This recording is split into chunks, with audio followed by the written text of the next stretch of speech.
মাবুদ শেষ দেখাটা মা বাবা সন্তানেও দেখে না। এমন মরণ মাওলা তুমি কাউকে দিও না, এমন মরণ মাওলা তুমি কাউকে দিও না।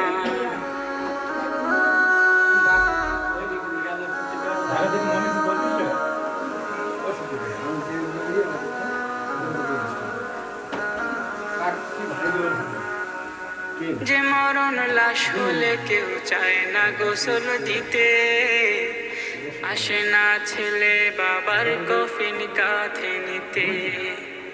জানাজা দাফন কাফন ভাগ্যে যদিও হয়, মানবতার ফেরিওয়ালা সেথায় অসহায়। এই পাপীদের কঠিন ইমতেহানে ফেলো না, মালিক এই পাপী